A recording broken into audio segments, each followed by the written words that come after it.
چھٹے امام کی دور کی بات ہے کہ امام کا جو صحابی ہے ابا بصیر کوفہ میں رہتا ہے، اس کے برابر میں ایک شخص تھا، وہ بہت حکومت میں کوئی اس کا تھا، لیکن غلط کام سارے کرنا، لوگوں سے رشوت لینا، پیسے جمع کرنا اور رات کو غلط محفل ہونا، یہ کیونکہ ہمسائے تھے، پڑوسی تھے، تو بہرحال یہ اپنا فرض سمجھتے تھے کہ میں اس کو امر بالمعروف کروں، کہوں کہ اچھی بات نہیں، کیونکہ ہمسایہ ہونے کی وجہ سے وہ احترام کرتا تھا۔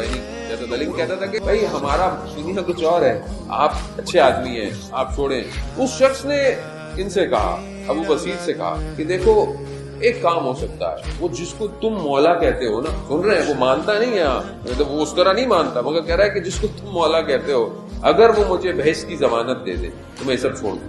اب یہ جب گئے اگلے سفر میں مدینہ، تو جیسے ہی داخل ہوئے تو آئے تو امام نے خود ہی کہہ دیا اپنے ہمسائے سے کہہ دینا ہم اس کی ضمانت دیتے ہیں، لیکن یہ سب کچھ ہے، اس کو چھوڑ کر۔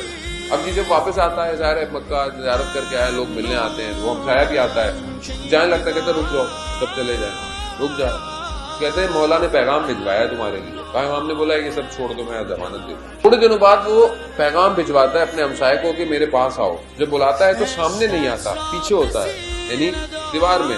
کہتا ہے کیوں؟ کہتا ہے کہ میرے پاس جتنا مال لوگوں کا تھا، جس کا میں نے دے دیا، اور جن کا مجھے پتہ نہیں تھا وہ میں نے سب صدقہ کر دیا۔ اب میرے تن پر لباس نہیں ہے، تن پر لباس نہیں ہے۔ پھر کہتے ہیں انہوں نے لباس مہیا کیا، یعنی اس استغفار کے عالم میں سوکھ گیا بدن۔ چند دنوں بعد بلایا، آخری وقت میں کسی کو بلایا، کہا کہ مجھے لگتا ہے کہ شاید میں چلا جاؤں، اور وہی ہوا، رخصت ہو گیا، دنیا سے چلا گیا۔